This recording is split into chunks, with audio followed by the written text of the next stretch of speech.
She was 12 years old, 4 feet 9 inches tall, and weighed 79 pounds on the day she decided a stranger's life was worth more than her own. She didn't make that decision slowly. She didn't weigh it carefully or talk herself into it. She made it in 4 seconds in the Hey, middle of a strip mall parking want lot some? in Nashville, Tennessee on a Yes, Tuesday night in late please. March, Here while the you sound of go. screeching tires was still echoing off the concrete Ready? walls of the Food Let's Lion loading go. dock, where she'd been sleeping for Whee! 17 nights. Go Her name was fast. Ellie Cross, and nobody was You're looking for her. doing That's the great. part you need to understand before anything else. Not the shooting, not the 4 seconds, not what came after. You need to understand what it means to be a child who has learned through 9 years of careful and painful experience that the world does not organize itself around your survival. That you are not the kind of person people look for. That when you disappear, the paperwork gets filed, the bed gets reassigned, and the system moves on without pausing to notice that you were ever there. Ellie Cross had been in the Tennessee foster care system since she was 3 years old. 11 placements in 9 years. She didn't count them as failures. She'd stopped thinking of them as anything at all. They were just addresses, rooms, sets of rules she learned and then left behind. The faces blurred after a while. The names stopped sticking. What stayed was the muscle memory of arrival, how to read a new house in the first 20 minutes, where to put your bag so it wasn't in the way, how to make yourself small enough that your presence wasn't a problem. She was very good at being small, at making herself invisible, at waiting for things to be over. She'd been at Pruitt Family Services for 14 months before she ended up sleeping behind the Food Lion. That had been placement number 11. Raymond Pruitt was her licensed foster care coordinator, the man who collected $1,850 a month from Tennessee's Department of Children's Services for Ellie's care, while Ellie was in his placement.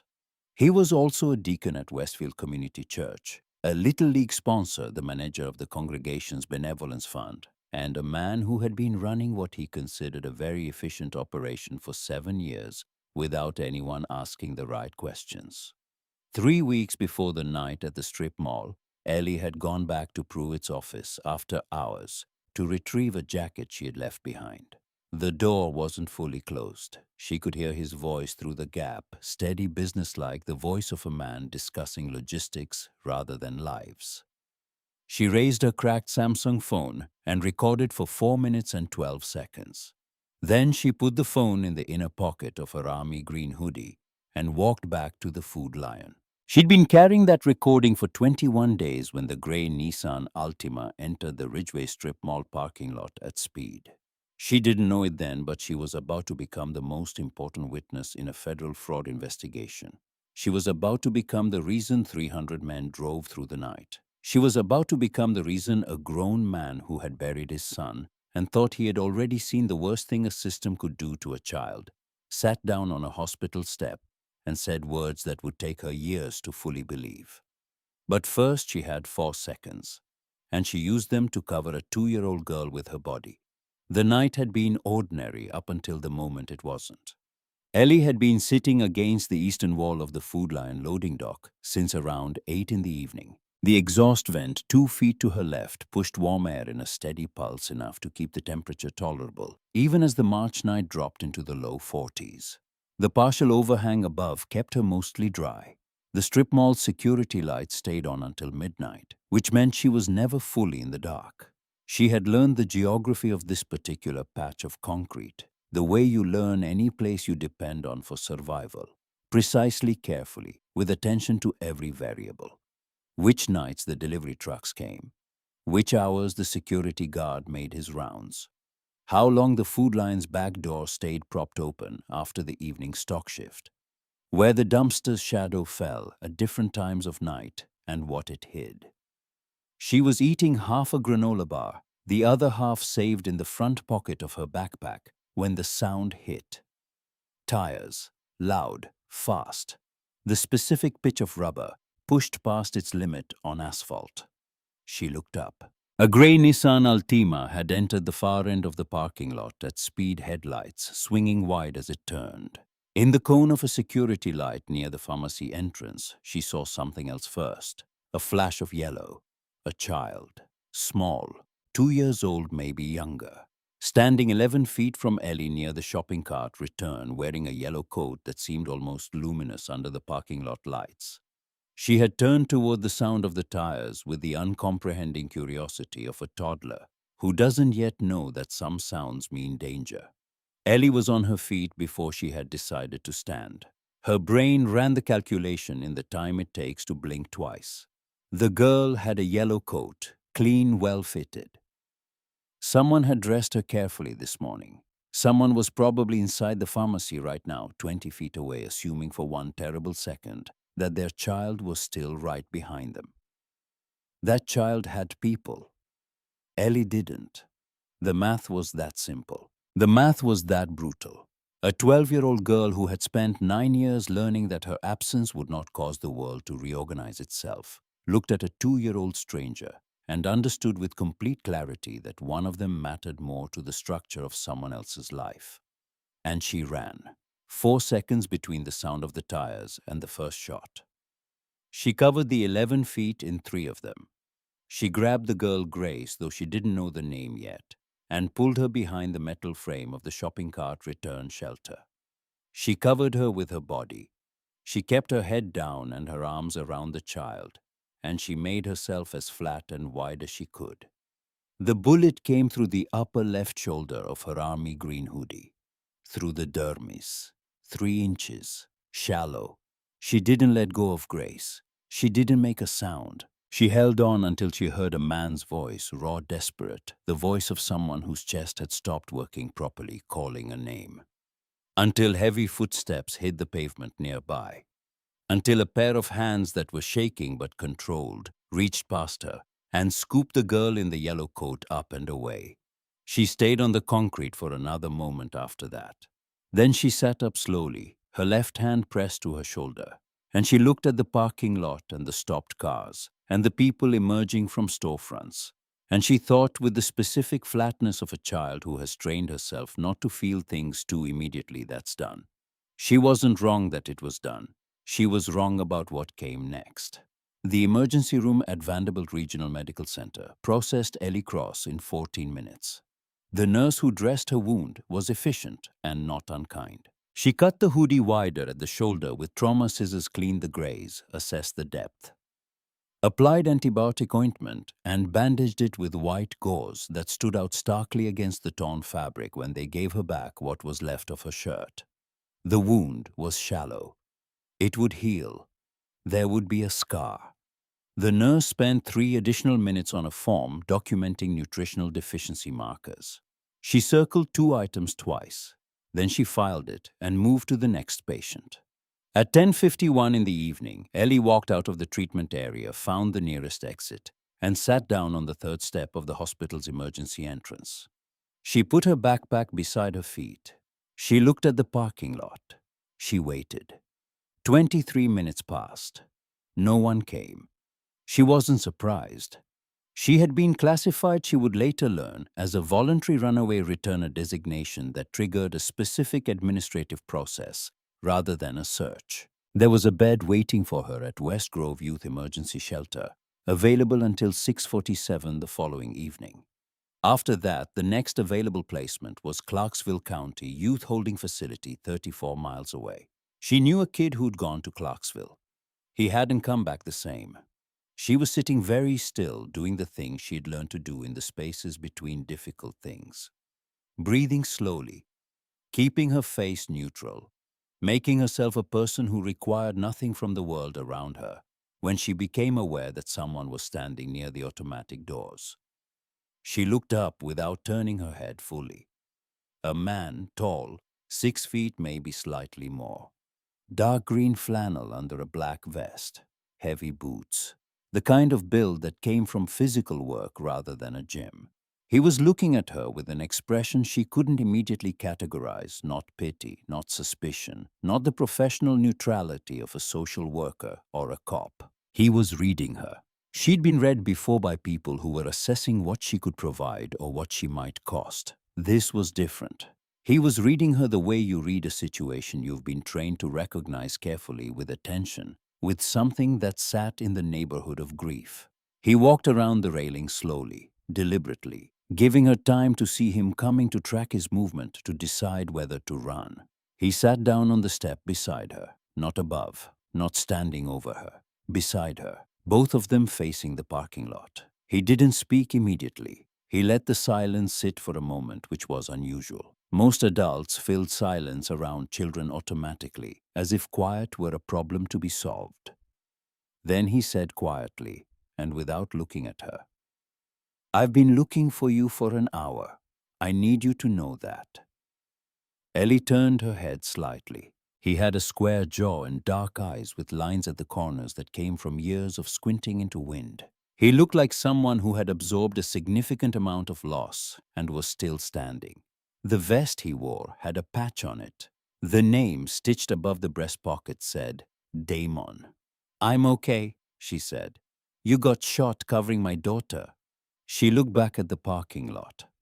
The statement didn't require a response. It was true. The girl in the yellow coat had been his. That part of the calculation had been accurate. "She's okay," Ellie asked. "Because of you." 7 seconds of silence. Ellie looked at her hands, at the bandage visible above the torn edge of her hoodie, at her backpack beside her feet, which held everything she owned. "She had people," Ellie said. "I didn't." The man beside her was quiet for a moment. His name was Damon Voss. He was 38 years old. He ran a motorcycle repair shop on the east side of Nashville and had been a member of his chapter for 6 years. In that time, he had developed a particular specialty, intervening in situations involving children who were being failed by the systems designed to protect them. He had not chosen that specialty arbitrarily. In 2019, Damon Voss had a 9-year-old son named Noah.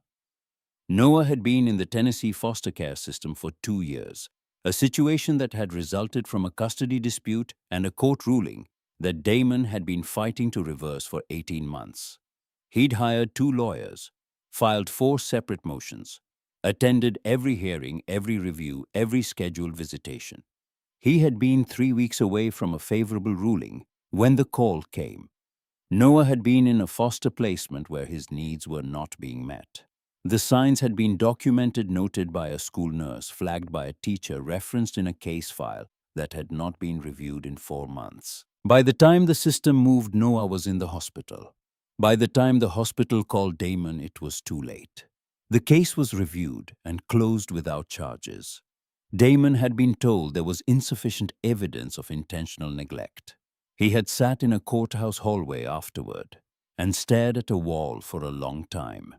Then he had walked to his truck, driven home, and spent 6 months becoming someone who knew exactly how the system failed children and exactly where a person could stand to make it harder for that failure to happen uncontested. When he looked at Ellie Cross sitting on that hospital step, 79 pounds bandaged shoulder backpack beside her feet, nobody coming, he did not see a stranger. He saw Noah. He put his right hand flat on the step between them, palm down. He looked at the parking lot. "You have people now," he said. "That's done." Ellie's jaw tightened. She had heard promises before. She knew what they cost when they broke. She had learned to treat promises the way she treated most things adults offered, with the specific internal distance of someone who has been disappointed enough times to understand that the gap between what people said and what they did was where children fell through. Damon reached into his vest pocket with his left hand. He took out his phone, dialed a number, and put it on speaker so Ellie could hear it ring. The voice that answered was low and measured. "Ironwall. It's Voss. I need every brother who can move to West Grove tonight." A brief pause. "What happened?" "A girl saved my daughter's life and took a bullet doing it. She's got nowhere to go and a system that's about to send her back to the placement coordinator who put her on the street 17 days ago." Silence on the other end. 3 seconds. Then, "How many kids?" "Ghost files. At least 12. Her first. We're rolling. 2 hours." The line went dead. Ellie was staring at the phone. "What did you just do?" she asked. Called family, Damon said. I don't have family. He looked at her directly for the first time. You do now. He held her gaze for a moment steady, no performance in it. Tell me what happened. All of it. Start with where you've been sleeping. So she told him. Not because she trusted him, not yet. She told him because she was sitting on a hospital step at 11 o'clock at night with a bullet graze in her shoulder and nowhere to go. And this man had spent an hour looking for her when the rest of the world had filed her under voluntary runaway return and moved on. She told him about the food lion, the eastern wall, the exhaust vent and the overhang and the security lights that stayed on until midnight. She told him about the 17 nights and the granola bar she'd been eating when the car entered the parking lot. She told him about Pruitt, about the 14 months and the 11 placements before that. About the day 3 weeks ago when Pruitt had told her the placement was ending. Budget review, program change, the usual explanations that were never really about her, but always ended with her leaving. About waiting for a new placement that never came. About going back to Pruitt's office for her jacket and finding the door ajar. She reached into the inner pocket of her hoodie and pulled out her phone. The screen was shattered so completely it looked like a spider web of broken glass. The device was dead, had been dead for days. But she'd written the number on the inside of her left forearm in ballpoint pen, refreshed it every morning so it wouldn't fade. $311,700. It's all on there, she said. I wrote down the number. I don't know what it means. Damon took the phone from her with both hands. He held it carefully, the way you hold something that matters. Do you trust me? He asked. Ellie had learned not to answer that question without thinking about it first. Trust was a currency she had spent and lost enough times to understand its true cost. She looked at the parking lot, at the ordinary Tuesday night world, where people walked to their cars and drove home to houses where they were expected. I don't know, she said. Fair. He stood and held out his hand. But I'm asking you to try. She looked at his hand. Then she took it. Damon's kitchen table at 1:30 in the morning looked like a war room. 6 men sat or stood around it, and Ellie sat on the couch in the adjoining living room, with a glass of water, watching them move with the efficient coordination of people who had worked together long enough to communicate in shorthand. They had arrived in the 2 hours since Damon's phone call, some from across Nashville, one from Knoxville, who had made a drive that should have taken 90 minutes in under 75. Curtis Reed, who went by Ironwall, was 54 years old, broad across the shoulders, with the kind of face that had settled into something permanent and unhurried, somewhere around age 45, and hadn't moved much since. He had spent 6 years working CPS intake, before walking away in what he described to anyone who asked as a principled resignation. To people who knew him better, it was something closer to a survival decision. He had seen too many files cross his desk that ended badly, and too many reports filed correctly that changed nothing. He knew what a ghost placement file looked like. He knew the smell of stipend fraud. When Damon had called him at 11 o'clock and said 12 ghost files, Ironwall had already been reaching for his keys. Travis Navarro, who went by Ghost, was 49, lean, with the watchful stillness of someone trained to observe before acting. He had spent 16 years with the Tennessee Bureau of Investigation's Child Exploitation Unit before joining the chapter.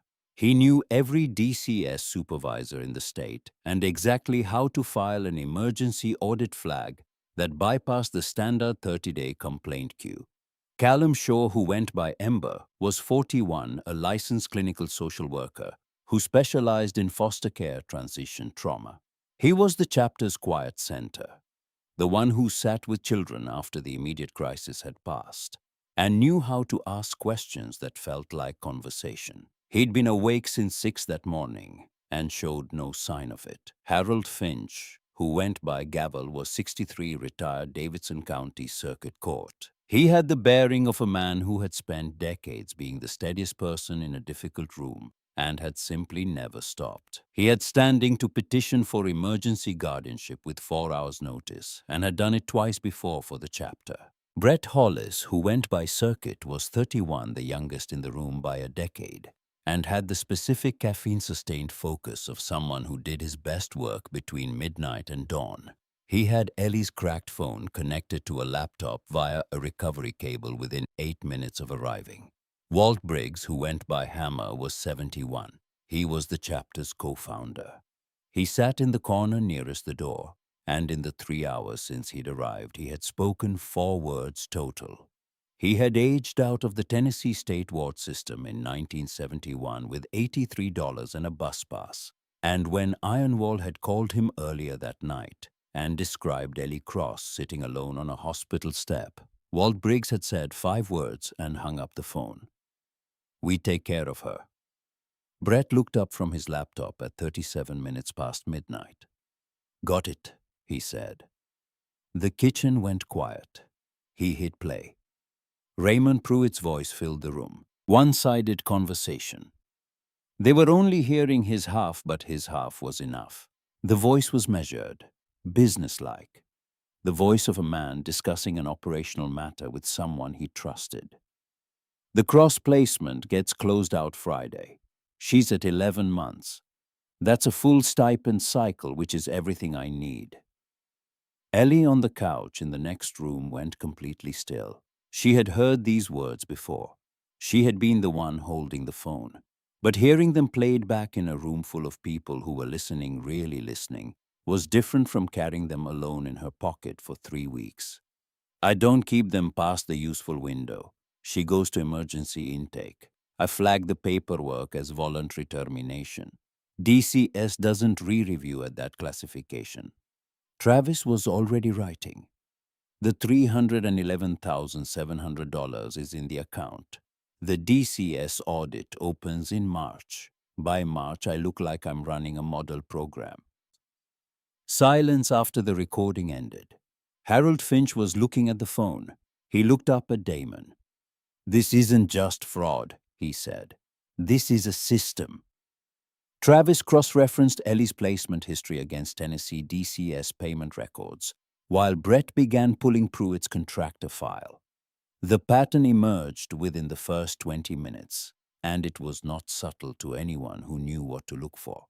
11 placements in 9 years. Average duration, 11.3 months. Every single placement cycling through at nearly the same interval. Not because Ellie was difficult, not because she was troubled, not because of any of the things that get written in case files to explain a child's instability, because Raymond Pruitt managed a billing cycle.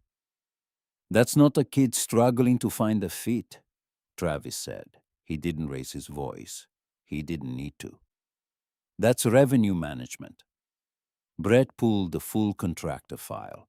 23 active placements currently logged in the DCS system. He started calling the addresses. By 2:47 in the morning, he had confirmed that 12 of those placements were empty.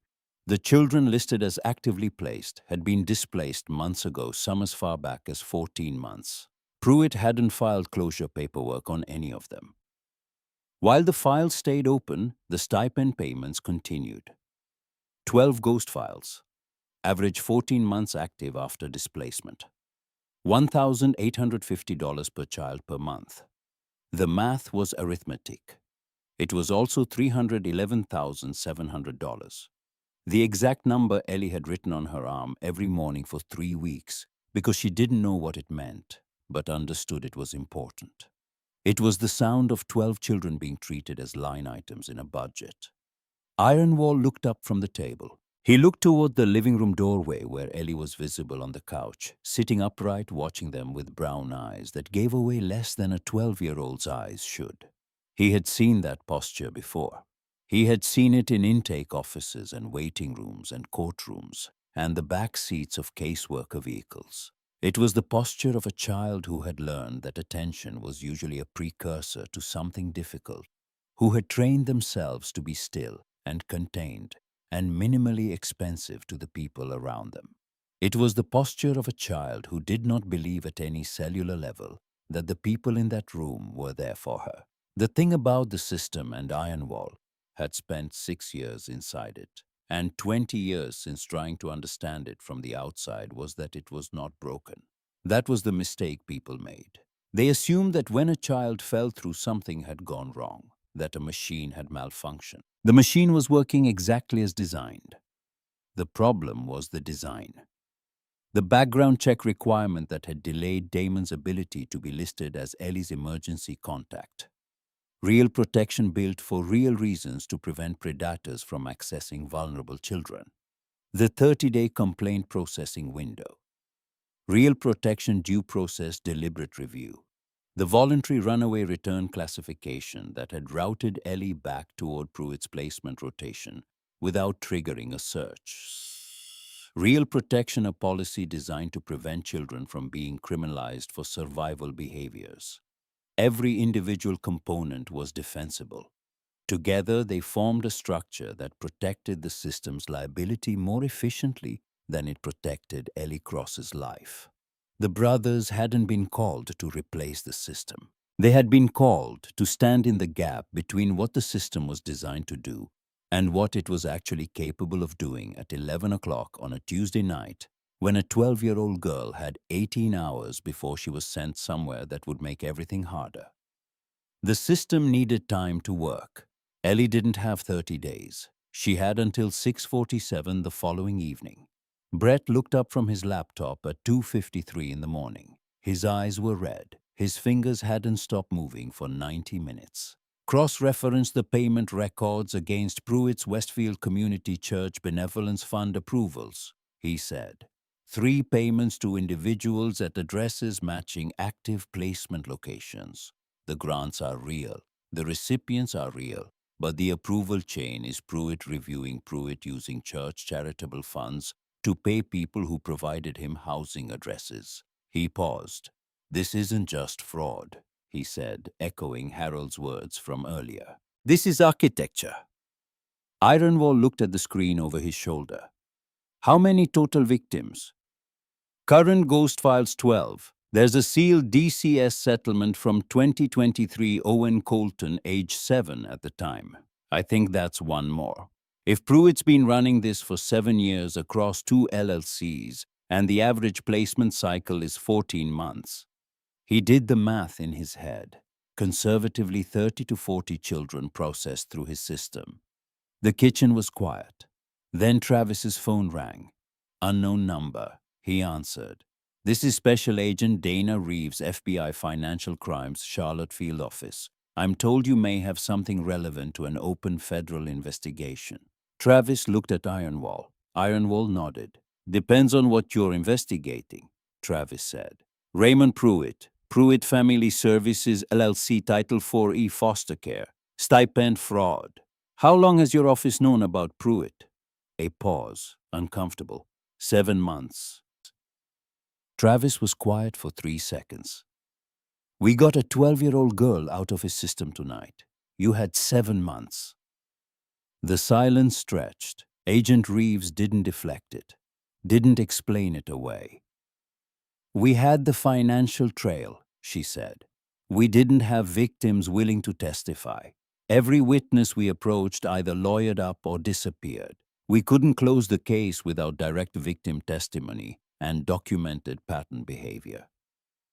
We have victims, Travis said. We have testimony. We have a 4-minute recording of Pruitt describing the scheme in his own words. And we have 12 ghost placement files with 14 months of fraudulent stipend payments. Another pause, shorter this time. I need to see that. Come to 1849 Ridgeway Drive, West Grove. Bring a warrant package. We'll show you everything. Ellie had fallen asleep on the couch somewhere around 2 in the morning. Still sitting upright, head tipped to the side. Damon had put a blanket over her without waking her. He'd watched her for a moment, the specific watchfulness of a man who had learned in the worst way possible that you couldn't take for granted that a child would still be there in the morning. Then he'd gone back to the kitchen table. At some point before dawn, Brett had found something that changed the scope of what they were dealing with. In Pruitt's Benevolence Fund records a payment to L. Colton, $2,400, emergency housing assistance, approved by Raymond Pruitt himself. Processed 6 weeks after the DCS settlement in the Owen Colton case had been finalized. Loretta Colton, the previous victim's mother, the woman who had signed a non-disclosure agreement in exchange for a settlement she needed to keep her family housed. Pruitt hadn't just bought her silence once. He was paying to keep it. Travis pulled Loretta Colton's contact information from the church directory. He would call her in the morning. He would explain who he was and why he was calling, and ask if she was willing to talk. He already knew from the way these things worked what her answer would cost her to give. Outside in the dark and quiet of the Tennessee night, the first motorcycles were beginning to move. Word had gone out from chapter to chapter Durham-Knoxville, a contingent from Alabama that had started driving when a member recognized a name on Brett's ghost file list. A former DCS ward whose file Pruitt had kept open for 9 months after displacement. A name that meant something to someone who was already most of the way to his keys. By 6 in the morning, 300 men would be staged at West Grove Town Hall. By 6:47 in the evening, either the system would have processed Ellie Cross into Clarksville County Youth Holding Facility, or the gap she'd been falling through for 9 years would finally, for the first time in her life, have someone standing in it. Ellie woke once briefly around 4 in the morning. She looked at the kitchen doorway. The light was still on. She could hear the low murmur of voices measured, working purposeful. She could see the edge of Brett's laptop, and the scattered printouts and the coffee cups, and the 6 men who had driven through the night for a girl they'd never met. She lay back down. She didn't reach for her backpack. That was new. She looked at the ceiling for a while, listening to the sound of people working on her behalf in the next room, something she had no prior experience of and no immediate framework for, and she tried to locate the feeling it produced somewhere in her chest. She couldn't name it yet, but it was there. She was asleep again in 4 minutes. The cracked Samsung phone with the shattered screen and the dead battery sat on Brett Hollis's work table in Damon Voss's kitchen, audio recovered evidence extracted ready to become Exhibit 1A in a federal case. Outside, the dark was beginning to thin at its edges. In 7 hours and 43 minutes, 300 motorcycles would line up in perfect formation at West Grove Town Hall, engines cutting off in near-perfect unison, their silence louder than their sound. In 12 hours and 47 minutes, the guardianship petition would be filed. In 31 hours, Raymond Pruitt would be standing in a parking lot with his keys in his hand, and the specific expression of a man who had mistaken cruelty for competence for so long that he had no framework left for understanding what was happening to him. None of that had happened yet. Right now, at 4:17 in the morning, on a Wednesday in late March in Nashville, Tennessee, a 12-year-old girl was asleep on a couch with a blanket over her shoulders and her backpack on the floor a foot away instead of clutched in her arms. And in the kitchen, 6 men worked through the night to make sure that when she woke up, the world she woke up into would be different from the one she'd fallen asleep in. She had covered a stranger's daughter with her body and called it an obvious choice. She had carried evidence for 3 weeks and called it waiting. She had sat on a hospital step for 23 minutes alone and called it normal. Her name was Ellie Cross, and someone was finally looking for her. The sound started low like the first suggestion of thunder, still too far away to threaten. Then it grew. By 6:47 in the morning, the rumble of 300 motorcycle engines had rolled down the main corridor of West Grove, loud enough to set off car alarms along Ridgeway Pike, and rattle the windows of the diner on the corner of Commerce Drive, where the overnight cook stopped what he was doing and walked to the window and stood there watching without saying anything for a long time. The formation staged at West Grove Town Hall public parking lot with a precision that looked rehearsed because it was. 300 bikes in rows so exact that a man standing at the end could sight down the line like a carpenter checking a level.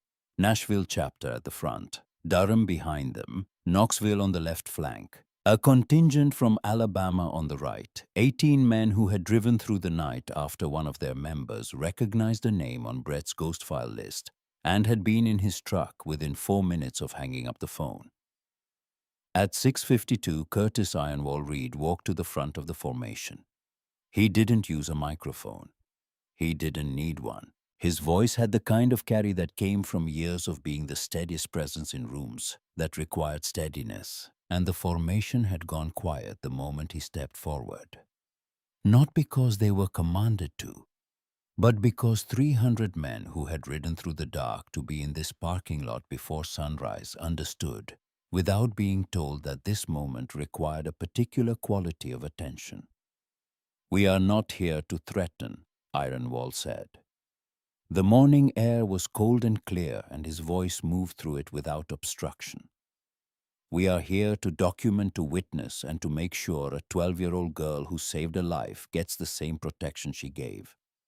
Every interaction is calm, every word is measured. Anyone who loses control leaves immediately." He paused. "Understood." 300 voices answered. Then Ironwall looked at Travis Navarro standing to his right. "Legal standing," Travis said, stepping forward. His voice was professional, precise, the voice of a man who had spent 16 years building cases that would survive courtrooms. "We are on public property. We have the right to peaceful assembly and to request public records. Gavel has standing to file emergency guardianship on Damon's behalf. As of 6:15 this morning, I've contacted DCS to flag Pruitt's ghost files for audit freeze. No pending grant applications from Pruitt Family Services can be approved until the investigation closes." "Where's Ellie?" Ironwall asked. "Still at Damon's. Waltz with her." "How is she?" Callum Shaw answered from the second row. "Quiet, scared, doesn't believe this is real yet." "When does the shelter bed expire?" 6:47 tonight." Ironwall looked at Harold Finch. "Gavel, Davidson County Courthouse, 8:47 this morning. Emergency guardianship petition. Damon's name. Ellie's consent if we can get it." "And if we can't?" Harold asked. "Then we file anyway and argue best interest. But I want her consent. I want her to choose this." Harold nodded once. He was already moving. Ironwall looked out at the formation one more time. At 300 men who had driven through the night for a girl most of them had never met. At the chrome catching the early light. At the coordinated presence of people who had ridden together long enough to move like a single organism when something required it. Then let's get to work. The 12-hour clock had been running since midnight. 11 hours and 58 minutes remained. Damon's kitchen at 7:15 in the morning looked like a different room than it had at midnight. The coffee cups had been replaced. The printouts had been organized into folders. Brett had been awake for 31 hours and showed no signs of stopping. His fingers still moving across the keyboard. His eyes still tracking the gas station sandwiches he'd eaten somewhere around 3 o'clock. Long since metabolized into the relentless focus of a man who understood that the work he was doing had a hard deadline. Ellie sat at the kitchen table. This was new. She had been on the couch when Damon checked on her at 6. She had moved herself to the kitchen at some point after that quietly without announcing it, and she was sitting in the chair closest to the wall, her back to the corner, the exit door visible in her peripheral vision. The instinct of a child who had spent 9 years in rooms where knowing where the exits were was a practical matter rather than a precaution. But she was at the table, not in the other room, not waiting to be told where to go.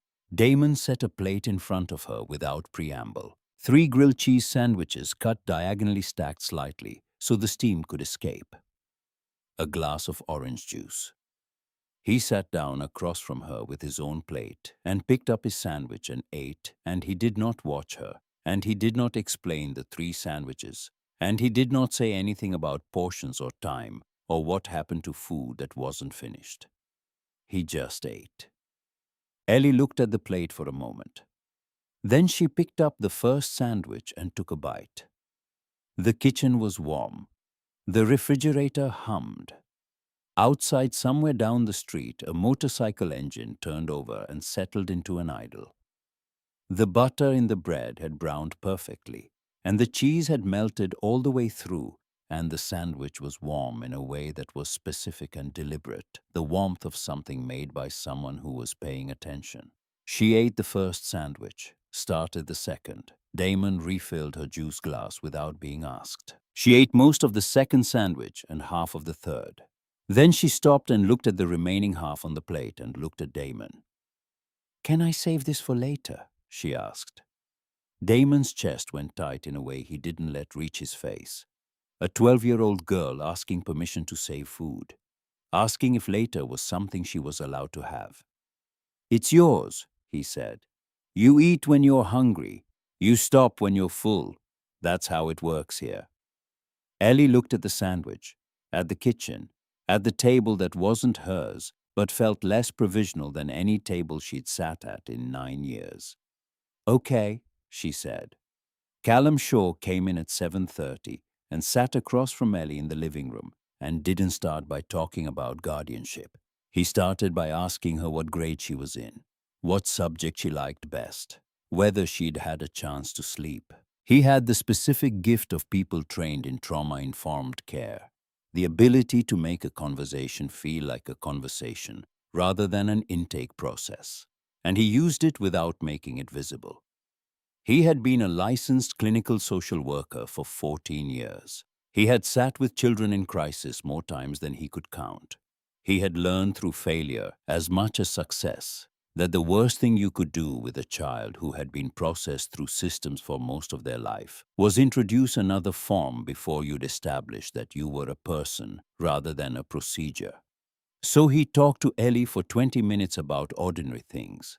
Then he explained what emergency guardianship was. He explained what it wasn't. He explained that it was temporary to start pending a DCS review that would take 30 to 60 days. He explained that it could be extended or made permanent depending on how the review went. He explained that she could say no, that no one in this house would file anything without her agreement, that she was 12 years old and had been moved through the system 9 times without being asked what she wanted.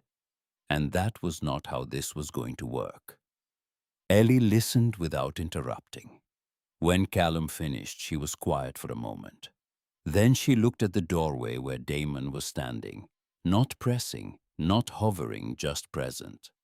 The way he'd been present since the hospital step, visible without being intrusive, available without being demanding. "If I sign this," she said, "I stay here until we figure out what comes next," Damon said. "Could be temporary, could be longer, but you don't go back to Pruitt. You don't go to Clarksville. You stay." Ellie looked at the document Callum placed on the coffee table between them, a blank signature line. She had signed her name on a lot of paperwork in 12 years. Consent forms and placement agreements and educational releases and medical authorizations. She had learned that her signature on a document meant that something was about to change, and that the change was rarely something she'd chosen, and almost never something she fully understood until she was already living inside it. She picked up the pen. Her hand shook slightly. Her handwriting was careful, practiced. The penmanship of a child who had understood early that how you presented yourself on paper was one of the few things you could control. She signed her name. Harold Finch filed the emergency guardianship petition at the Davidson County Courthouse at 8:47 in the morning. The clerk processed it in 12 minutes. Emergency guardianship granted pending DCS review. Ellie Cross was no longer in placement rotation. She was in Damon Voss's temporary legal custody. Harold called Ironwall at 9:12. "It's done." In the corner of Damon's living room, Walt Briggs looked up from where he'd been sitting since 3 in the morning. "Good," he said. That was all. Donna Hartwell had been the Food Lion's assistant manager for 11 years. She was 51 years old, practical and observant in the way of people who spent their working lives paying attention to the small logistical details that kept large operations running without friction. She had given Ellie bread twice on March 11th and March 18th, without asking questions because she had looked at the girl sorting through the dumpster behind the loading dock and understood what she was looking at without needing it explained. She had written her cell phone number on a napkin the second time. Ellie hadn't called. But when Travis Navarro knocked on Donna's apartment door at 7:14 in the morning with a recorder and a witness, she opened it without hesitation and said, "You're here about Ellie." She sat at her kitchen table and wrapped both hands around her coffee mug and told Travis everything she knew, which wasn't much in terms of detail, but was substantial in terms of documentation and character. "I gave her bread because she was hungry, and I could," Donna said. "I gave her my number because I didn't know what else to do. I knew calling DSS would just put her back in the system that put her there. I thought giving her a way to reach me was something. I knew it wasn't enough." "Why didn't you call yourself?" Travis asked. Her voice tightened slightly. "Because I've seen what happens when people call. The kid gets processed. The system moves slow. And by the time anyone does anything, the damage is already done." She looked at him directly. "I knew it wasn't enough. I just didn't know what else to do." Her testimony took 22 minutes. When it was done, Travis had something important, not just corroboration of Ellie's timeline, but documentation of a witness who had seen the problem and been paralyzed by the knowledge that the available interventions would likely make things worse. That paralysis, that rational calculation made by a decent woman who understood the system better than the system understood itself, was in some ways the most complete indictment of the whole structure. The system had made reporting feel useless. That was not an accident. That was design. Travis's next call was to his contact at the DEA, an anonymous intelligence analyst who had reached out the night before after the Ridgeway Strip Mall shooting appeared in the West Grove police dispatch log. The analyst confirmed what Brett had begun to suspect while cross-referencing Pruitt's ghost placement addresses against other databases. The Ridgeway Strip Mall address, 3847 Ridgeway Pike, the address of the food line where Ellie had been sleeping, had been in DEA surveillance logs for 6 months. It was part of a mail drop network operated by Darnell Cray, a distribution network coordinator whose operation had been under federal observation since the previous fall. Pruitt's ghost placement files were being used as legitimate-looking residential addresses for Cray's receiving network. Pruitt collected $800 per active address per month from Cray. That income appeared nowhere on any tax filing. The gray Nissan Altima that had entered the parking lot the night before had been sending a message, a warning shot, aimed at what Cray believed was a DEA surveillance vehicle.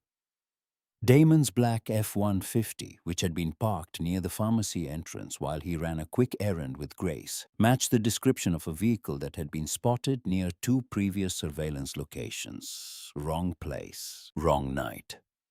Ellie had been 40 feet from the intended message. Grace had been 11 feet from Ellie. The shooting had nothing to do with Ellie Cross, and because of it, everything was about to change for Ellie Cross. At 9:47 in the morning, Travis made the call that froze Pruitt's ghost files. Tennessee DCS emergency audit flag. Bypassed the 30-day complaint queue. Vivian Marsh had been a DCS case file clerk for 21 years. She was 64 years old. She had processed Ellie's paperwork through 7 of her 11 placements. She had pulled Pruitt's complete contractor file on her own initiative 3 days earlier before anyone called, because she had recognized the pattern and held the file before it could route to archive rotation. She told Travis this without apology. "I should have caught this 2 years ago," she said. "I knew something was wrong.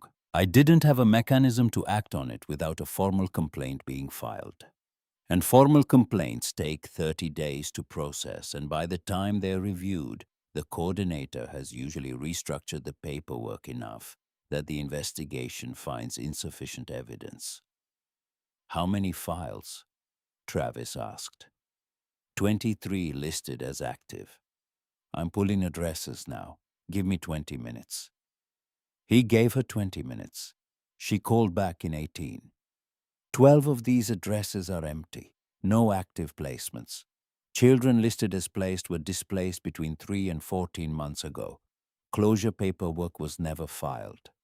She paused. I can estimate the stipend total. $18.50 per child per month.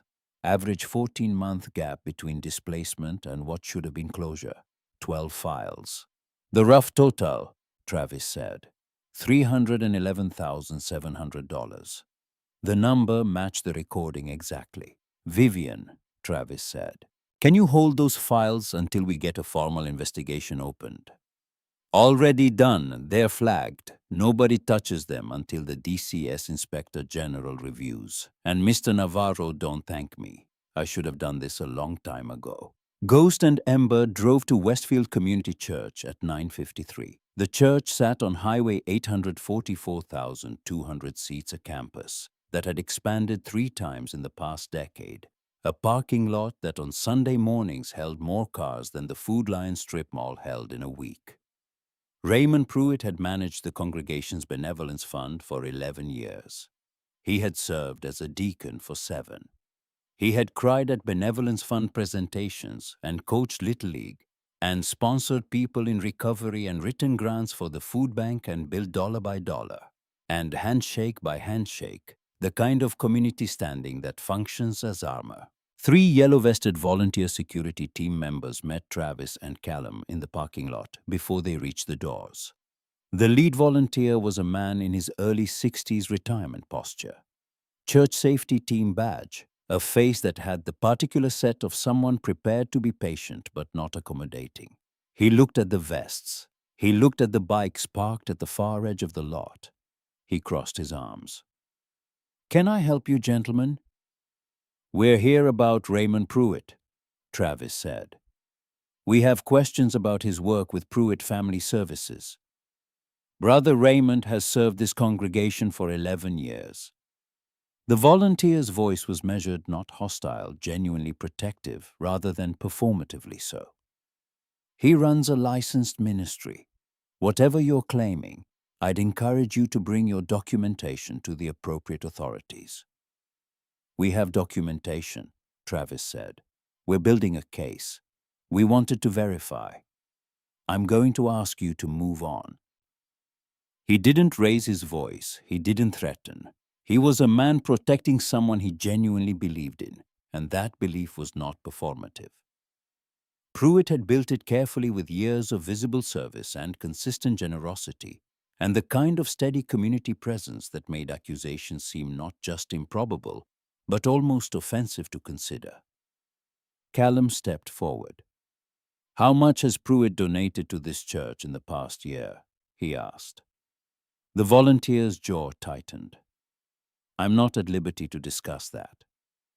Because we can pull the benevolence fund records.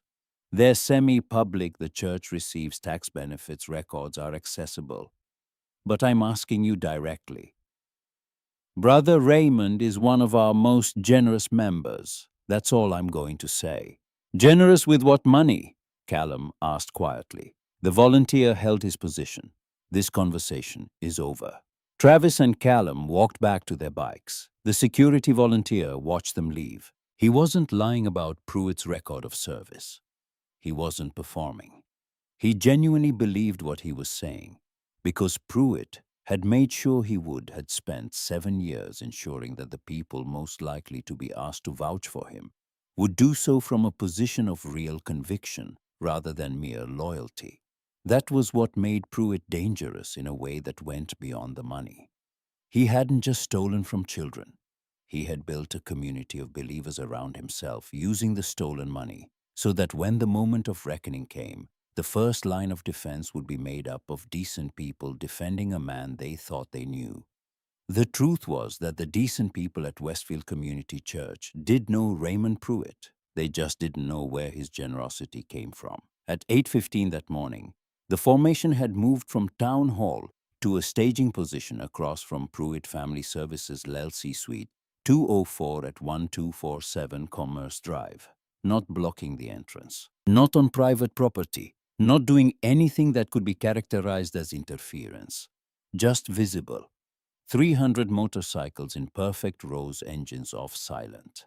The silence was the point. 300 people who could have been loud and weren't. Who could have been frightening and chose not to be. Who had the numbers and the presence to create pressure simply by existing in a public space and remaining completely deliberately still. It was in its way the most controlled thing 300 people could do. And it worked in the way that controlled things often work better than loud ones, not by threatening, but by making the existence of the situation undeniable, by making it impossible for anyone arriving at or leaving 1247 Commerce Drive to pretend that nothing was happening. Something was happening. Something was being witnessed. Loretta Colton answered the phone on the second ring. She was 41 years old. She worked 2 jobs, a morning shift at a medical billing office and 3 evenings a week at a dry cleaner 2 miles from her apartment. She had raised Owen alone since he was 2. She had signed a non-disclosure agreement with DCS 4 years ago in exchange for a settlement she had needed to keep her family in their apartment. And she had sat 3 rows behind Raymond Pruitt at Westfield Community Church every Sunday morning since, and watched him smile at the congregation and shake hands with the pastor, and manage the benevolence fund with the easy authority of a man who believed completely in his own virtue. She told Travis everything. Pruitt's approach after Sunday service, the promise of a license program, the placement that lasted 11 months while Pruitt collected $20,000 she never saw, the school nurse's note, the mandatory DSS report, the investigation that found insufficient evidence because Pruitt had known exactly what documentation to produce and exactly what timelines to manipulate, the settlement, the NDA, the check she deposited because the alternative was eviction. He told me the program was legitimate, she said. He had his certification. He had the church behind him. He sat across from me in a coffee shop and he talked about his commitment to children and families, and I believed him. I needed to believe him. She paused. Do you still attend Westfield? Travis asked. Every Sunday. Her voice was quiet, precise. I sit 3 rows behind him. He smiles at me sometimes, like nothing happened. Would you testify? A long pause. Not the pause of uncertainty, the pause of someone measuring what agreement would cost against what continued silence had already cost. If it means another mother doesn't have to make the choice I made, she said, yes. Brett had been awake for 31 hours when Agent Dana Reeves arrived at Damon's house at 11:34 in the morning. She was dressed plainclothes, practical jacket, flat shoes, the kind of nondescript presentation of someone who had learned that arriving visibly federal in certain neighborhoods produced more closed doors than open ones. The exhaustion in her face had settled into the permanent lines of someone who had been carrying a long case for longer than they had expected. She had been working Pruitt for 7 months. 7 months of financial trails and vendor fraud documentation and corporate structure analysis. 7 months of watching money move through shell accounts and church funds and LLC restructurings with the methodical patience of a woman who understood that federal cases were built slowly and fallen apart quickly if you moved before you had everything. She had not had everything. She had known children were being harmed. The financial pattern made it structurally obvious. But financial patterns weren't victim testimony. Corporate fraud wasn't the same as child endangerment. She needed a direct link between the money and the harm, a victim willing to speak a document showing Pruitt's awareness and intent. A pattern of behavior he couldn't claim was administrative error. She had been 6 months from having enough to move when a 12-year-old girl with a cracked phone had recorded 4 minutes and 12 seconds in a hallway, and then carried it alone for 3 weeks, not knowing if anyone would ever listen. Ironwall met Reeves at the door. He didn't extend his hand. He acknowledged her with a nod. Reeves. She looked past him into the kitchen, at Brett's laptop and the scattered folders and Travis standing by the table. She set down her bag. You said you have a recording. Travis placed the phone on the table. He pressed play. Pruitt's voice filled the kitchen, measured, businesslike, completely without awareness that anyone beyond his intended audience would ever hear the words. The cross-placement gets closed out Friday. She's at 11 months. That's a full stipend cycle, which is everything I need. I don't keep them past the useful window. She goes to emergency intake. I flagged the paperwork as voluntary termination. DSS doesn't re-review at that classification. The $311,700 is in the account. The DCS audit opens in March. By March, I look like I'm running a model program. 4 minutes and 12 seconds. Reeves's expression shifted by degrees as the recording played, not dramatically but perceptibly. The professional composure held, but what was underneath it changed. She set her pen down at the 2-minute mark. She leaned forward slightly at 3 minutes. When the recording ended, she was quiet for several seconds. "Where did you get this?" she asked. "Ellie Cross," Travis said, 12 years old. "Recorded it 3 weeks ago when she overheard Pruitt on a phone call. Carried a dead phone for 3 weeks waiting for someone to listen." Reeves looked at the phone. Then she looked at the folders Travis spread in front of her. The DCS payment records, the Ghost File timeline, the Westfield Community Church Benevolence Fund. Cross-reference the Loretta Colton interview summary, the O.N. Colton settlement documentation. Ellie's hospital intake form with the nutritional deficiency markers circled twice. She reviewed it methodically page by page without speaking. When she reached the last page, she looked up. "This fills a gap we haven't been able to close for 5 months," she said. "We had the money trail. We had the vendor fraud with Cray's network. We didn't have proof that real children were harmed as part of the scheme harm that Pruitt knew about and perpetuated intentionally." "You have it now," Travis said. Reeves pulled out her phone, made a call. "It's Reeves. I need a warrant package expedited. Raymond Pruitt. Pruitt Family Services LLC wire fraud theft of federal funds. Child endangerment conspiracy to defraud the United States." A pause. "I'll have probable cause to you in 90 minutes. She ended the call. She looked at Ironwall. "I need one thing," she said. "Name it." "Ellie Cross gets a victim advocate assigned before we interview her. Nobody talks to her without Damon present and without Ellie saying yes first." "Done." Reeves gathered the documents and walked to her car. Ironwall watched her go. "She's not the enemy," Travis said. "No," Ironwall said. "But the system she works for moves slow, and slow costs children time they don't have. She's moving now. Because we bought her the time to move." At 4:10 in the afternoon, Agent Dana Reeves pulled into the parking lot at 1247 Commerce Drive with 2 federal marshals and a Davidson County Sheriff's deputy. From across the street, Ironwall and Travis watched from their bikes, not participating, observing, documenting. The chapter had been visible in this parking lot since 8:15 that morning and would remain visible until this was done.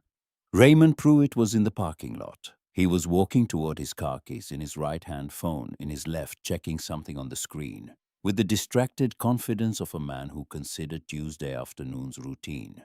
He looked up when he heard the car doors. He registered Reeves's approach. He registered the marshals. His first expression was not fear. It was irritation, the specific compressed irritation of a man who has been interrupted while doing something he considered ordinary and important. "Mr. Pruitt," Reeves said, "I'm Special Agent Dana Reeves, FBI. We have a warrant for your arrest." "On what charge?" "Wire fraud theft of federal funds, child endangerment conspiracy to defraud the United States." The irritation shifted. Confusion moved in behind it. Not theatrical confusion, the genuine confusion of a man whose internal model of his own life did not contain this scenario. "There's been a mistake." "No, sir," Reeves said. "There hasn't.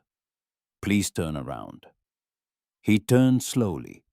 His hands came up automatically, the response of a man who at some level understood that the appropriate response to this moment was compliance, even if his mind hadn't caught up to why the moment existed. The marshals cuffed him, read him his rights in the afternoon sun in the parking lot in front of his own building. "You have the right to remain silent. Anything you say can and will be used against you in a court of law. Pruitt wasn't fully listening. His mind was running calculations. Wire fraud, federal funds, child endangerment, conspiracy. These were not administrative infractions. These were not the kind of things that got resolved with documentation and a letter from his attorney. These were prison. I need to call my lawyer. You'll have access to a phone at processing. They walked him to the unmarked car. His hands were behind his back. His Oxford shirt was creased where the marshals had gripped his arms. He looked back once at the building at the office on the second floor, where the filing cabinets were organized alphabetically, and the records were maintained with meticulous care, and the ghost files sat in a bottom drawer behind a combination lock that Brett Hollis had been through 17 hours earlier. He looked like a man who genuinely could not understand how his Wednesday had arrived at this. That was the most revealing thing about Raymond Pruitt. Not the fraud, not the architecture of deceit he had built over 7 years, not the LLC restructurings or the sealed settlements or the church benevolence fund used as a laundering mechanism. The most revealing thing was the expression on his face in that parking lot. He did not look like a man who had been caught. He looked like a man who had been interrupted, because in his internal accounting, what he had done was not criminal. It was operational. He had managed resources, followed cycles, made the system efficient. The children had beds. They had roofs. The paperwork was filed correctly or correctly enough. He had run a program, and the program had produced revenue, and the revenue had funded things that the community genuinely valued. And if the children in the ghost files had been displaced earlier than the paperwork reflected, well, that was an administrative detail, wasn't it? That was the most dangerous thing about Raymond Pruitt. Not that he was cruel, that he had filed his cruelty under competence for so long that he had lost the ability to see them as different things. There was something else about Raymond Pruitt, that the file didn't fully capture something Brett had uncovered in the corporate history that sat alongside everything else and added a layer that made the whole thing more complicated rather than simpler. Raymond Pruitt had grown up in the Tennessee state system. He had aged out at 18 with $85 and a bus pass and a referral to a transitional housing program that had closed by the time he arrived.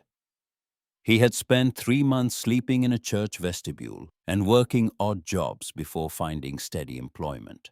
He had put himself through a community college program in social services administration. He had gotten his coordinator certification at 26. He had built from almost nothing a career in the precise system that had processed him as a child. He knew exactly what it felt like to be Ellie Cross. He had chosen at some point in the construction of his operation to use that knowledge to maximize the extraction rather than minimize the harm. He had looked at the system from the inside and seen not an injustice to fix, but a mechanism to exploit. He had decided that the children cycling through his placements were in the most fundamental sense doing what children in the system had always done, providing the raw material that funded the administrative apparatus built nominally on their behalf. He had just made the accounting explicit. That didn't make him sympathetic. It made him the most precise kind of betrayal, the one committed by someone who knew exactly what they were doing, to someone who trusted them because they had once been that someone themselves. The locked filing cabinet in his office was opened at 4:47 with a warrant-authorized locksmith. 23 files, alphabetized, maintained with the same methodical care Pruitt applied to everything. Each file with a handwritten notation in blue ballpoint, abbreviations, dates, dollar totals. Beside each child's name, useful window, 11 to 14 months. Beside the closure dates that had never been filed. Extend dollars. The files were not hidden. They were organized. File number 23, Ellie Cross. Notation UC November through January. Window closes February 15th. Archive after DCS audit. UC useful cycle. Ellie Cross had been a useful cycle to Raymond Pruitt for 14 months. When her usefulness expired, he had displaced her, kept the file open so the stipend would continue, and moved on to the next cycle without pausing to consider what happened to a 12-year-old girl who had been processed out of placement 11 in 9 years. and had nowhere left to go. What happened to her was the Food Lion loading dock. What happened to her was 17 nights against a concrete wall with an exhaust vent for warmth. What happened to her was a Tuesday night in a strip mall parking lot, where she made a calculation in 4 seconds and used her body to fill the gap between a 2-year-old in a yellow coat and a bullet that should never have been that close to either of them. By 5:30 in the afternoon, the scope was fully visible. 14 confirmed victims, 12 current ghost files. Owen Colton from the sealed settlement. Ellie Cross, $311,700 in fraudulent stipend collection over 14 months. $163,400 in previous DCS settlement payments from the Colton case. 7 years of operation across 2 LLCs. Charges filed wire fraud, theft of federal funds. 14 counts of child endangerment conspiracy to defraud the United States, obstruction of justice. Bail set at $500,000. Pruitt couldn't make it. Trial estimated 6 to 9 months out. Sentencing range if convicted, 11 to 17 years federal. Across town at 1849 Ridgeway Drive in Damon Voss's living room, Ellie Cross sat on the couch watching the news coverage on mute. She had a glass of water in her hands and her backpack on the floor beside her. Damon sat beside her. Neither of them spoke for a while. The television showed the exterior of Pruitt Family Services LLC, then a courthouse, then a reporter speaking in front of the building, where a case had been opened that would take months to fully prosecute. Then Ellie said, "Is it over?" "The arrest part is," Damon said. "The trial takes longer." "Do I have to testify?" "Only if you want to. Only with an advocate present. Only after you've had time to process what happened. Nobody rushes you."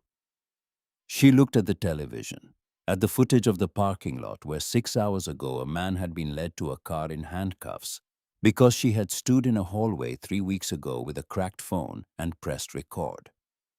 "What happens to me now?" she asked. "You stay here," Damon said. "Emergency guardianship is in place. DSS will review it. Could go temporary, could go longer.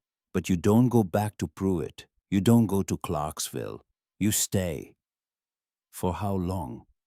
He looked at her, at the gap-toothed girl who had covered his daughter with her body in a parking lot and carried evidence alone for 3 weeks and sat on a hospital step for 23 minutes without anyone coming and had still asked nothing for herself.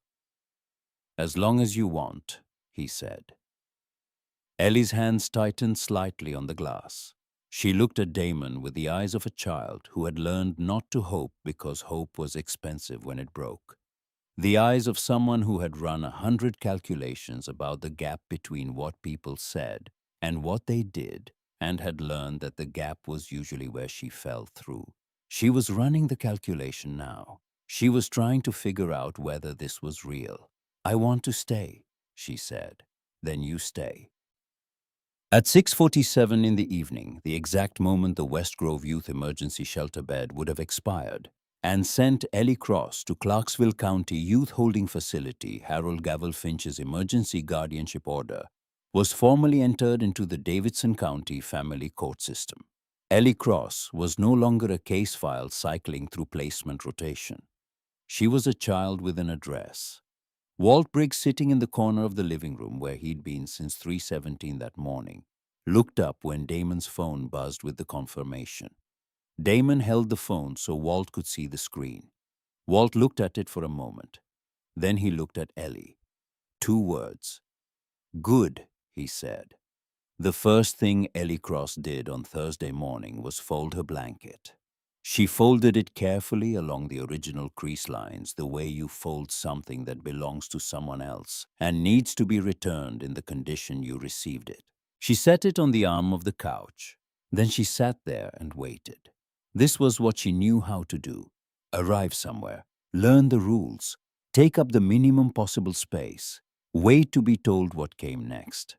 What came next at 7:15 in the morning was Damon coming down the stairs in a flannel shirt and work boots and telling her Callum was going to drive her to a doctor's appointment at 9:15 and asking whether she wanted eggs or cereal. She said eggs.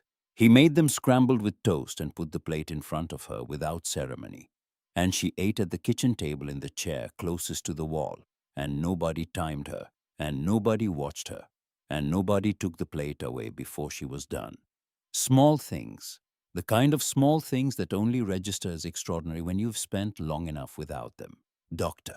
Faye Alderton was 52 years old, practiced out of a family medicine clinic on the west side of West Grove, and had the specific manner of a physician who had learned that the most important thing she could do in the first 5 minutes with a new patient was make them feel like the appointment was not something being done to them. She moved slowly. She explained what she was doing before she did it. She reviewed the hospital intake form from Tuesday night and looked at the nutritional deficiency markers the ER nurse had circled twice, and she ordered blood work, and she waited with Ellie while the results came back without filling the waiting with unnecessary words. The results came back at 10:40. Vitamin D deficiency, iron deficiency, protein malnutrition, not acute, chronic. The kind that develops over months of insufficient nutrition. Not a crisis that happened last week, but a condition that had been accumulating slowly, invisibly inside a body that had been given less than it needed for a long time. Dr. Alderton printed the results and sat across from Ellie with the paper between them. "This isn't your fault," she said. "You understand that?" Ellie didn't answer. "Your body didn't get what it needed for a long time. We're going to fix that." She walked through the plan supplements, a detailed meal plan with specific foods and portions and times, a follow-up appointment in 4 weeks. You're going to feel different when your body isn't running on empty. It takes a few weeks, but you'll notice it. She looked at Callum, then back at Ellie. "Thank you for getting her here," she said to him. Callum nodded once. His jaw was tight in the way it got when he was holding something back that wasn't useful to say out loud. They walked out to the parking lot in the mid-morning light. Ellie was holding a prescription slip and a printed meal plan. Specific foods, specific portions, specific times. Someone had thought carefully about what her body needed, had written it down, had made it a plan rather than a hope. She folded the paper slowly and put it in the inner pocket of her hoodie next to the laminated fourth-grade photo. "You hungry?" Callum asked. "Yeah," she said. "Then let's fix that." The Chapter brothers began leaving on Friday morning. Not all at once. In twos and threes, the way people leave when the work is done, and the staying would be more about their own comfort than about what was needed. The Durham contingent pulled out first 17 bikes in tight formation, heading east on I-40 before 7 in the morning. Knoxville followed 2 hours later. Brett Hollis packed his laptop at Damon's kitchen table at 9:30. He had been awake for the better part of 3 days, sustained by gas station food and the specific momentum of a man who understood that what he was doing had a deadline and a child's life attached to it. He had mapped 14 months of fraudulent DCS payment records, cross-referenced 3 separate financial systems, recovered audio from a phone that had been declared technically unrecoverable, and built the documentary foundation of a federal case. He stood and stretched and looked at Ellie, who was sitting on the couch reading something Damon had left on the coffee table. "You've got my number," he said. "Tech stuff, research someone to explain how the legal process works, any of that you call. Anytime. I mean it." Ellie looked up, nodded. Brett walked to the door, stopped, turned back. "That recording you made," he said. "Those 4 minutes and 12 seconds. That's going to be Exhibit 1A in the federal case. Every news story about Pruitt, every training program about foster care, fraud, every DCS reform presentation, they're going to reference that phone." He paused. A cracked Samsung held together with a rubber band carried by a 12-year-old for 3 weeks because she believed someone would eventually listen. "You did that, not us.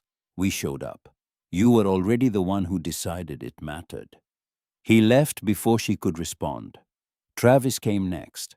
He crouched in front of the couch so he was at Ellie's eye level, the posture of someone who understood that the physical distance between an adult and a child communicates something words can't always reach. DCS is going to assign you a new caseworker, he said. Not anyone connected to Pruitt's network, someone new. You will have a victim advocate for the trial process. You will have access to a therapist when you're ready for one, not before, not on anyone else's timeline. He held her gaze. And you will have Damon, who is stubborn enough to fight every single bureaucratic process that tries to move you somewhere you don't want to go. Ellie was quiet for a moment. What if I mess up? She asked. Then you mess up. That's what kids do. And then what happens? Damon's not going to displace you because you forgot to take out the trash or got a bad grade or said something you regret. That's not how this works. How does it work? You stay, you mess up, you fix it, you stay anyway. Travis stood. That's family. Walt Briggs was the last to leave. He had been the last to speak at every point in the past 3 days, and he was the last to leave, and Ellie had come to understand in the way you understand things about people through observation rather than explanation, that Walt's silences were not absences. They were decisions. He was a man who had learned somewhere in 7 decades of living that most of what people said in difficult moments was noise and that the things worth saying were few and should be delivered carefully. He stood at the door with his vest and his keys and looked at Ellie for a long moment. Then he reached into the back pocket of his jeans and took out a wallet, brown leather, worn smooth with decades of handling the kind of object that had passed through so many hands and pockets that it had taken on the texture of something organic. He opened it, removed a small photograph, black and white, creased and faded at the edges. A girl, 8 years old maybe, standing in front of a chain-link fence in what might have been the yard of an institutional building, alone in the frame. The photograph had the particular quality of old images taken without the subject's awareness, candid, unstaged, the look of someone existing rather than posing. Walt held it for a moment without speaking. Then he said, 1961, State Ward. Nobody came. He looked at the photograph for 3 more seconds. Then he put it back in the wallet, closed it, returned it to his pocket. He looked at Ellie. Somebody came for you. He walked out the door. The engine of his Harley turned over in the driveway, idled for a moment, then faded down Ridgeway Drive and was gone. The house was quiet. Ellie sat on the couch and looked at the empty doorway. She had not cried at the hospital, had not cried when she signed the guardianship papers, or when she received the medical diagnosis, or when Pruitt had been taken away in handcuffs on the television news with his hands behind his back and his Oxford shirt creased at the arms. She cried now, not loudly, not dramatically. The specific restrained crying of a person who has been holding something compressed for a very long time and has finally encountered a space that felt safe enough to let a small portion of it out. Damon sat beside her on the couch and didn't say anything. He didn't move closer, didn't try to fix it, didn't tell her it was going to be okay in the reflexive, unfounded way that adults tell children things are going to be okay when they have no particular evidence that they are.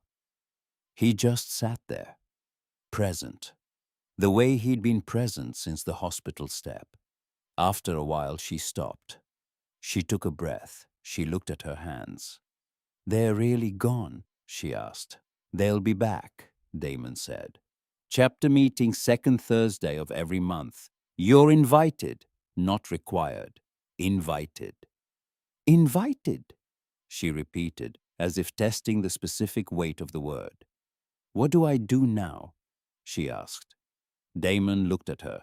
At the girl who had been in motion for 9 years, 11 placements, 17 nights outside 4 seconds of gunfire, 3 weeks carrying evidence alone.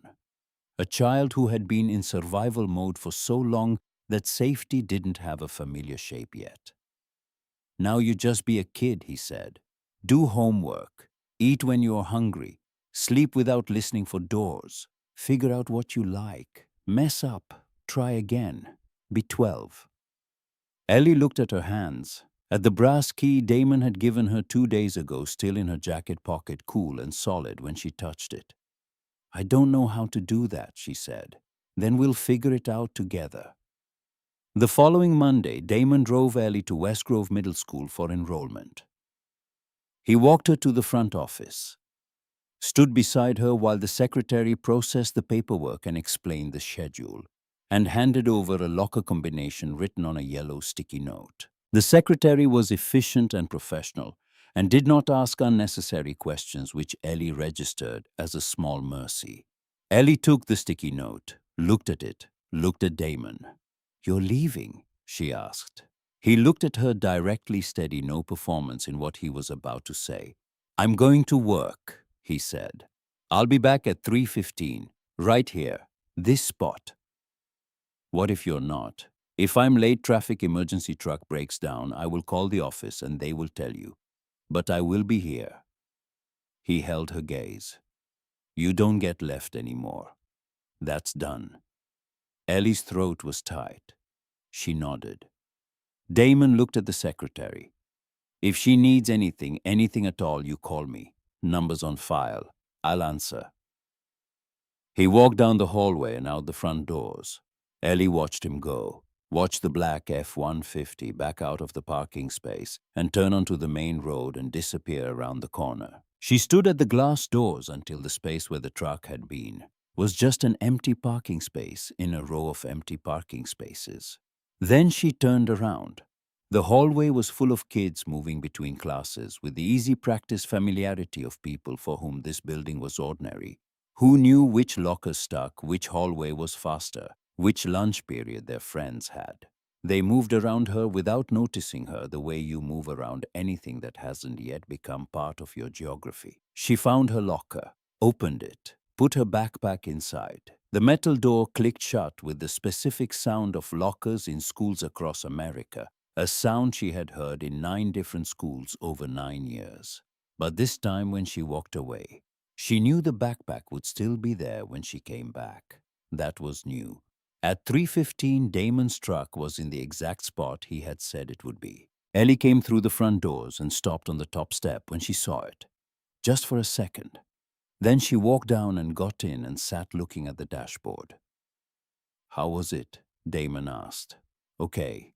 Just okay. I didn't know anybody. Everyone already has friends." "That'll change." "What if it doesn't?" Damon pulled out of the lot and turned toward home. "Then it doesn't. And you're still okay. You don't need 100 friends. You just need people who show up." Ellie looked out the window at the houses and the yards, and the ordinary suburban geography of West Grove, Tennessee, where people lived in houses and drove to work and came home for dinner and knew where their children were. "Do you think I'll ever feel normal?" she asked. Damon didn't answer immediately. He had lost a son to the system that Ellie had survived. He knew what normal felt like before it broke, and he knew that it didn't come back the same way it left. He knew that what you rebuilt in the place of what was lost was different. Not lesser, not always, but different in texture and weight. "I think you'll feel safe," he said, "and maybe that's better than normal." Ellie was quiet the rest of the way home. That night after dinner, spaghetti made by Damon eaten at the kitchen table without timers, Ellie went upstairs to the room that was hers. Second door on the left, bed made, closet mostly empty, desk by the window with a view of the street. She sat on the bed. She reached into her hoodie pocket and took out the laminated 4th grade photo. Yellow polo shirt, mouth closed, almost smiling. She looked at it for a long time. Then she set it on the desk, not hidden, not put away, just there, visible. She didn't know why that mattered, only that it did. 14 months later, Ellie Cross turned 13 in Damon's kitchen. The cake was chocolate. Callum had asked her 3 weeks earlier what kind she wanted, and she had stared at him for 10 full seconds before answering, which was the pause of a child trying to remember whether anyone had ever asked her that question before, and arriving at the conclusion that they hadn't. 17 people came without being formally invited. Brothers from the chapter who happened to find reasons to be in West Grove on a Thursday evening. Travis, who had driven from Knoxville. Harold Finch, who arrived with a card that contained a handwritten note Ellie read twice and then folded carefully into her jacket pocket. Grace, 3.5 years old now, in a yellow dress instead of a yellow coat, attached herself to Ellie's arm within 4 minutes of arriving and refused to let go until the cake was cut. She demanded to be read the book about the duck, and Ellie read it twice. Renata, the woman Damon had been seeing since the previous summer. A quiet, practical woman who worked the overnight shift at Vanderbilt Regional and had driven over after her shift ended that morning, had understood quickly and without being told that Ellie didn't like being touched without warning. She always asked before a hug, and she had been asking consistently enough that the question had started to feel like a form of steadiness rather than a barrier. She asked now at the kitchen counter, and Ellie said yes, and the hug was brief and warm and not uncomfortable. They sang. Ellie blew out 13 candles. She made a wish she didn't say out loud. Later, after the dishes were done and Grace had fallen asleep on the living room couch and most of the guests had gone, Ellie and Damon sat on the front porch steps. Late spring. The air was warm and the crickets were loud in the trees along Ridgeway Drive, and the neighborhood was settled into the specific quiet of a weeknight after 9. "You know what's weird?" Ellie said. "What?" "I don't count days anymore." Damon waited. "I used to count everything," she said. "Days since I left a placement. Days until the next DSS visit. Days since I ate a full meal. I did it automatically. I didn't even notice I was doing it until I noticed I'd stopped." "When did you stop?" She thought about it. "I don't know. Sometime in the fall, maybe. I just stopped." "What do you count instead?" She was quiet for a moment. "Days since I got an A on a test. Days until summer break." A pause. "Days since I beat you at chess." "You haven't beaten me at chess." "I will." Damon smiled. "Yeah, you will." They sat with the quiet for a while. Down the street, a porch light went on. Somewhere a dog barked twice and stopped. "DSS finalized the adoption paperwork last week," Ellie said. "I know. Gavel said it's permanent now, legally permanent." "That's what permanent means." "I know. I just—" She stopped, started again. "I've had legal things before. Placement agreements, temporary orders. They always had expiration language somewhere in them, even when nobody said it out loud." Damon turned to look at her. "This one doesn't have that," he said. "You're stuck with me. Even when you're 16 and you think I'm the worst person alive. Even when you go to college and I call too much. Even when you're 30 and you've built your own life and you're tired of me asking if you've eaten enough." He held her gaze. "You're stuck." Ellie's throat was tight. "Good," she said. They sat there until 10 o'clock, not talking, just there. Two people on a porch step in West Grove, Tennessee on a Thursday night in late spring. One of them had spent 9 years learning that people left. The other had spent 6 years learning how to stand in the gap when they did. Between them, in the ordinary quiet of a neighborhood that didn't know their story, something had become ordinary that had once seemed impossible. Staying. 4 years after the night at the Food Lion, Ellie Cross was 16, a junior at West Grove High School, on a roll every semester since 9th grade. Peer mentor coordinator for the school student support program. Volunteer twice a month at the Tennessee Foster Youth Alliance's West Grove chapter. Planning with more certainty every semester to study social work at UT Knoxville after graduation. She didn't talk about what happened often, not because she was ashamed of it, not because it was too difficult. She had been through enough therapy by now. Unhurried on her own timeline with a counselor, She had chosen herself after meeting 3 to understand the difference between things that were too raw to speak and things that were simply not everyone's to know. She had learned to hold her own story with a certain care, to share it deliberately when it would do something useful. When the school counselor asked if she'd be willing to speak with a new student, she said yes. The student's name was Jade, 15 years old, 6 placements in 4 years. Most recently arrived at a home in the West Grove district after a judge had ordered a placement review that had taken 3 months longer than it should have. She had been enrolled at West Grove High for 11 days. She had not yet spoken voluntarily to anyone on the school support staff. The counselor described her as closed off. Ellie recognized the more precise term. She recognized it because she had been at not closed off, which implied a door that was shut, but rather a person who had learned to present as low maintenance to the systems around her, because low maintenance children were less likely to be disrupted. They met in the counselor's office, which the counselor vacated after the introduction. Jade sat in the chair across the small table from Ellie, with her hands folded in her lap, her eyes tracking slightly below direct eye contact. Her posture composed in the particular way of someone who had learned to appear settled in order to reduce the chance of being moved. Ellie recognized every component of that posture.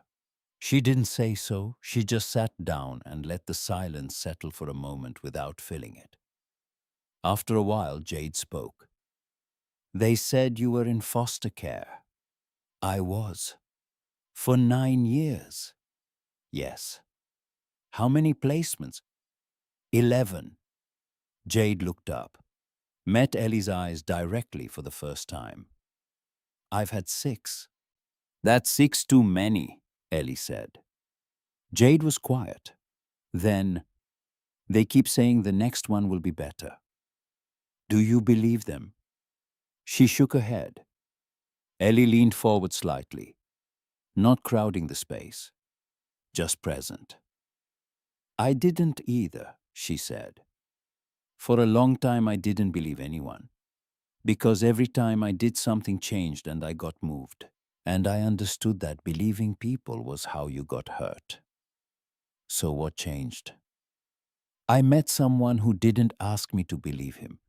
He just showed up every single day, until I couldn't not believe him anymore because the evidence had accumulated past the point where I could explain it away."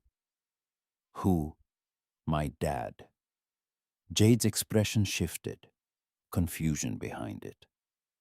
"I thought you said you were in foster care." "I was. So, he adopted me when I was 13. He wasn't my dad when I met him. He was a stranger whose daughter I helped. But he showed up, and he kept showing up until one day I realized I'd stopped counting the days until he'd leave." She paused, because he wasn't going to. Jade looked at her hands. Outside the counselor's office, the hallway sounds of a school between classes came through the closed door lockers. Voices the specific ambient noise of several hundred people living their ordinary lives. "I don't have anyone like that," Jade said. "You have the family you're placed with now. I've had families before." "I know." Ellie didn't soften it or dress it differently. "And I'm not going to tell you this one's different. I don't know if it is. What I know is that you get to decide whether you want to try. And if you try and it doesn't work, that's not your fault. That's the adults. That's the system. That is never you." Jade was quiet for a long moment. "What if I try," she said, "and it does work? And then I mess it up?" Ellie recognized that fear with the specific recognition of someone who had lived inside it. The terror of believing something good might actually last, and knowing that if it broke after you'd allowed yourself to believe in it, the breaking would be worse than never having believed at all. "Then you fix it," Ellie said. "That's what family does. They don't leave because you mess up. They stay and help you figure it out." "How do you know?" "Because I messed up 100 times, and I'm still here." Jade looked at her, at the 16-year-old across the table who had been where she was, who had survived it, who was sitting in front of her, now calm and present and entirely without performance. Does it get easier? She asked. The not trusting part. Ellie thought about it. She thought about the 4 years since the hospital steps, about the thousand small moments in which Damon had been exactly where he said he would be, about the slow and non-linear process of unlearning the belief that everyone left the way it happened, not in a single moment of conversion, but in the accumulation of ordinary evidence morning after morning. 3:15 after 3:15, scrambled eggs and meal plans and chess games and birthday cakes and a brass key that still worked. It gets different, she said. You start trusting in pieces, small things first, then bigger things. And some days you slide back and you're standing in the same place you were a year ago, not believing anything. But the people who are actually safe, they don't get angry when that happens. They just keep showing up. The counselor walked Jade out 10 minutes later. Ellie stayed in the office. She looked out the window at the parking lot, at the row of cars, and the familiar geography of a school she had attended long enough for it to have become ordinary. At the spot near the entrance where Damon's truck had been parked on her first day, and where she had stood at the glass doors watching it drive away, not yet knowing whether to believe it would come back. It had come back. Every single day for 4 years. She didn't know if Jade would try. Didn't know if the placement would hold, if the family would prove to be what Jade needed, if Jade's story would move towards something like what Ellie's had become. These were not things within her control. What was within her control was simpler and more limited. She had shown up. She had sat across from a girl who needed to hear that surviving was possible. She had said the true thing instead of the comfortable thing. Sometimes that was all you could do. And sometimes it was enough, and sometimes it wasn't. And the only way to find out was to show up anyway. That night, Damon sat alone in the garage. Grace was asleep upstairs. Ellie had texted an hour ago to say she'd be home by 9. Renata was working her overnight shift.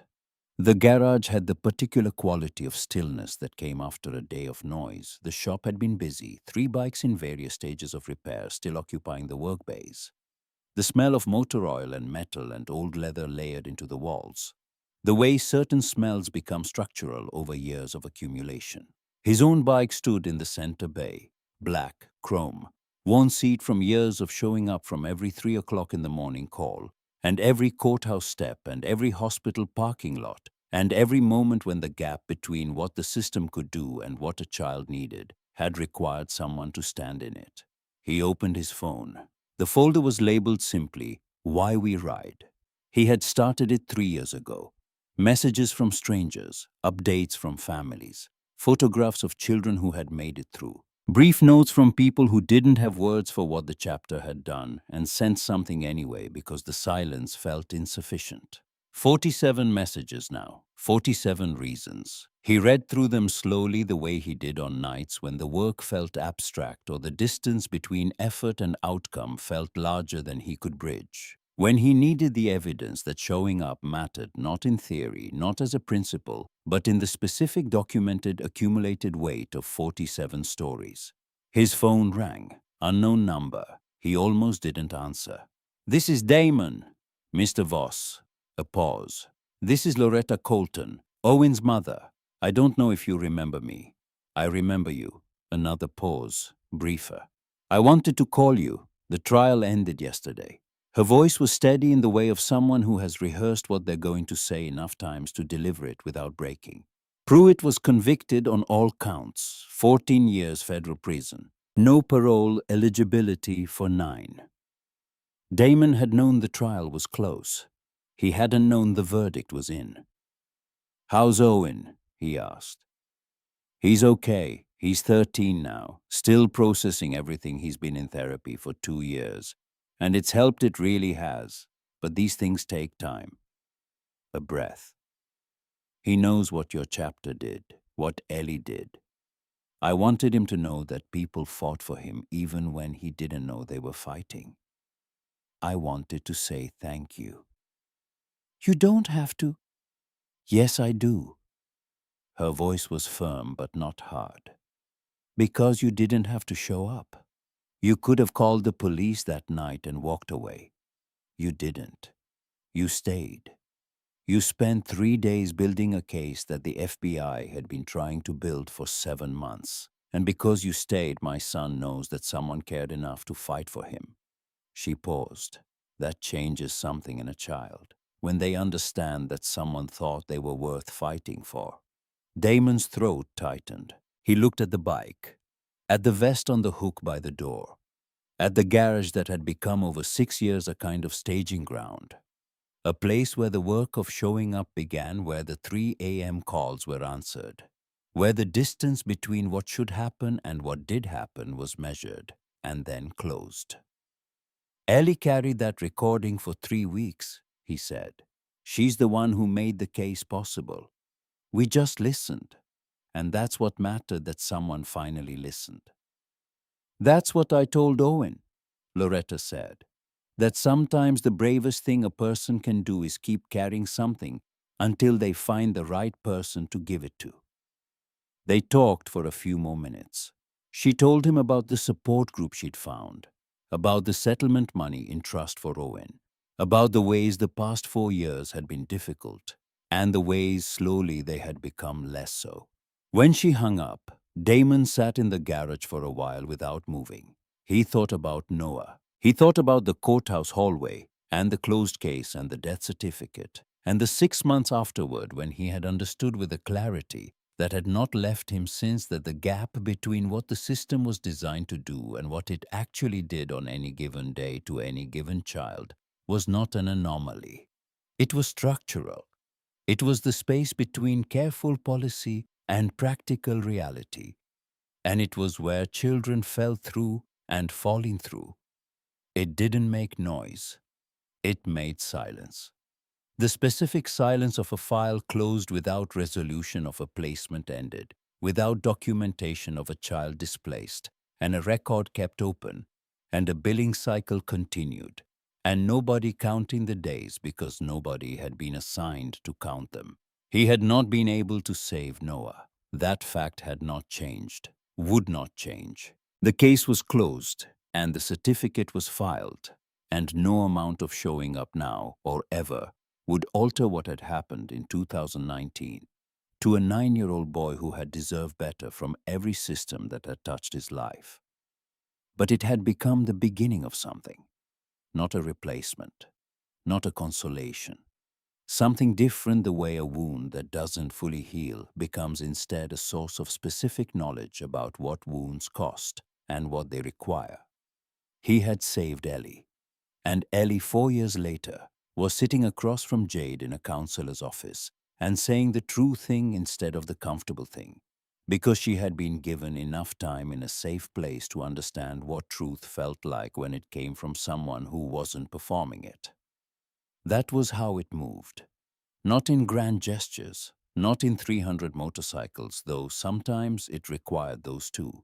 In the patient accumulation of ordinary days, in showing up at 3:15, in making breakfast and not watching while she ate, in asking before the hug, in the brass key that kept working, in saying simply and without condition, "You stay." His phone buzzed, a text from Ellie. Heading home. Library's closing. Do we need milk? He looked at the message for a moment, at the ordinary domestic logistics of a 16-year-old checking in before coming home, at the evidence in 11 words that she expected to come home. That home was a place she moved toward rather than away from. That the calculation she had run at 12 years old in a strip mall parking lot, the one that had concluded her life was worth less than a stranger's, had been slowly, painstakingly, day by day proven wrong. He typed back, "We're good. See you soon."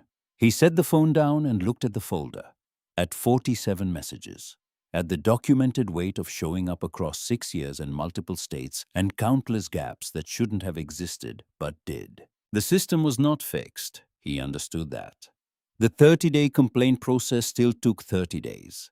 Children still cycled through placements at intervals that served billing cycles more than their development. Caseworkers still carried caseloads that made genuine attention structurally impossible. The gap between policy and practice was still wide enough for children to fall through in silence. But the brothers had not been called to fix the system. They had been called to stand in the gap, to buy the hours that children in crisis didn't have, to be the thing that was there when the thing that was supposed to be there wasn't, to show up every time, without fail, for every child who needed someone to stay. The garage door was open to the night air. Down the street, a porch light went on and then off again. Somewhere a couple blocks away, a screen door closed.